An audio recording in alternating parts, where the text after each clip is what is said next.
Hi friends, जैसा कि हम जानते हैं time and work exam point of view से काफ़ी इंपॉर्टेंट टॉपिक है जिससे बहुत सारे क्वेश्चन हमेशा पूछे जाते हैं।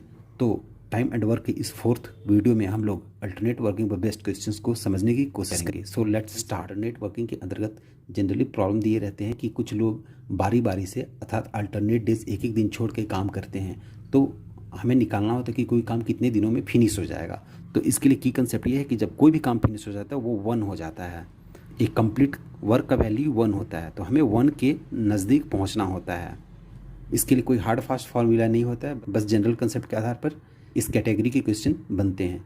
So let's start. तो इस टॉपिक पर बेस्ड हम लोग पहला क्वेश्चन देख रहे हैं जो इस तरह से है।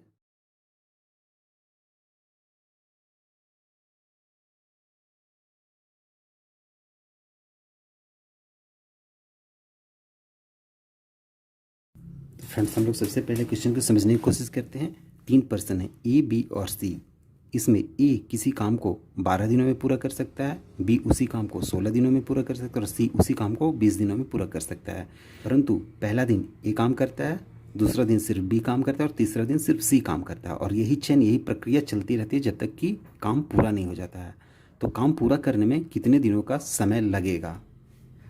तो पहले हम लोग 3 दिनों का काम निकालेंगे, अर्थात ए भी काम कर लेगा, बी और सी तीनों एक एक दिन काम कर लेंगे, तो कितना काम 3 दिनों में हो जाएगा। तो ये हो जाएगा, क्योंकि ए 12 डेज में एक काम करता है तो 1 डेज में 1/12 काम करेगा, बी 1 डेज में 1/16 काम करेगा और सी 1 डेज में 1/20 काम करेगा।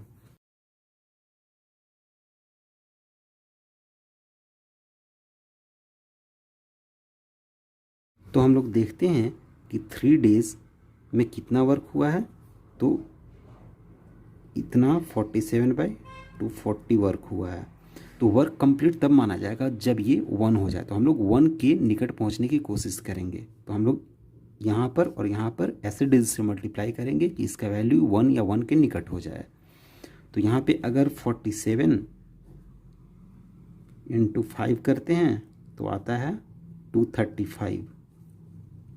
47 × 6 करते हैं तो ये आता है 282। तो यहाँ 282 रखेंगे तो ये 1 से ज़्यादा हो जाएगा, इसलिए इसमें 5 से मल्टीप्लाई करेंगे। 5 से यहाँ मल्टीप्लाई करेंगे तो 5 से यहाँ भी मल्टीप्लाई करना होगा। तो 3 × 5 15 डेज में हुआ काम कितना हो जाएगा? ये हो जाएगा 47 × 5 235/240। तो 15 डेज के बाद रेस्ट काम कितना बच गया? रेस्ट वर्क बचा काम, शेष वर्क कितना बच गया 15 आफ्टर 15 डेज? ये हो जाएगा 1 - 235/240 is equal to 5/240 equal to 1/48। इतना काम हमको 15 दिन के बाद बच जाएगा। लेकिन अब सवाल है कि 15 दिन के बाद 16वां दिन जो है वो कौन काम करेगा? ए काम करेगा, बी काम करेगा, सी काम करेगा। तो 3 दिन में तो तीनों एक एक बार मौका मिल गया तीनों को। तो ए बी सी ये 15 दिनों में 15वां दिन सी का टर्न था। अब 16वां दिन ए काम करेगा।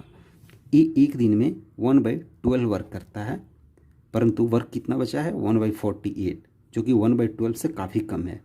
अर्थात 16वां दिन ये वर्क फिनिश हो जाएगा।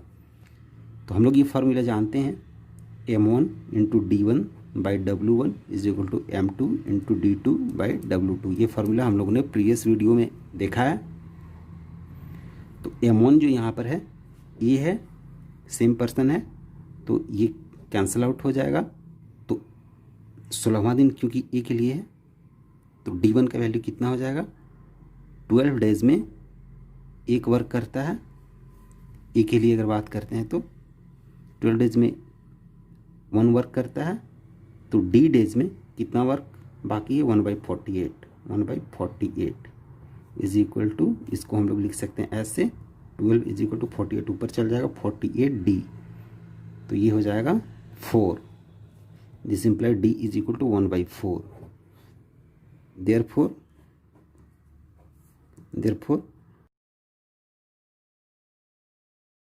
देखिए 15 डेज तो ऑलरेडी काम हो चुका है, परंतु तो 16वां दिन पूरा काम नहीं हुआ। 16वां दिन सिर्फ 1/4 डे अर्थात 6 आवर्स ही वर्क हुआ। तो ये हो जाएगा 15 1/4 डेज। ये आंसर हो जाएगा। सो फ्रेंड्स हम लोग सेकंड क्वेश्चन देखते हैं।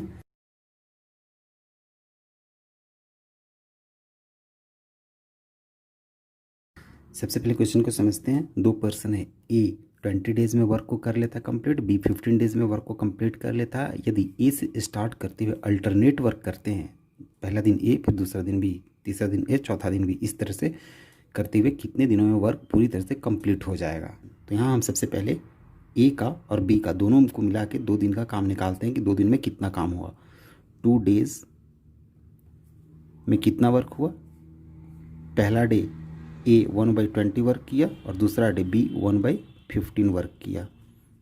तो ये आ जाता है 60 और ये 3 + 4 7/60 वर्क। 2 डेज़ में 7/60 वर्क कंप्लीट हो चुका। अब हम लोग जैसे जानते हैं कि वर्क कंप्लीट तब माना जाता है जब ये 1 हो जाता है, तो हम लोग यहाँ 1 के निकट पहुँचने की कोशिश करते हैं। तो यहाँ अगर हम लोग देखते हैं 8 से मल्टीप्लाई कर दें तो ये 56 हो जाता है। 56/61 से कम है, तो हम लोग 8 से मल्टीप्लाई क्योंकि यहाँ कर रहे हैं इसलिए यहाँ भी करना होगा। Therefore 8 × 2 16 days.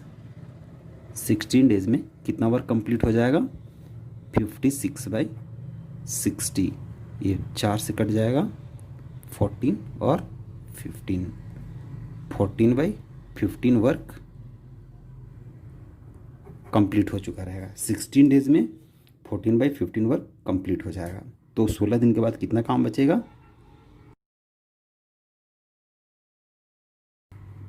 ये हो जाएगा 1 - 14/15, क्योंकि टोटल वर्क 1 होना है, इतना वर्क हो चुका है, तो रेस्ट वर्क 1 - 14/15 इतना बचेगा। ये हो जाएगा 15 - 14 = 1/15।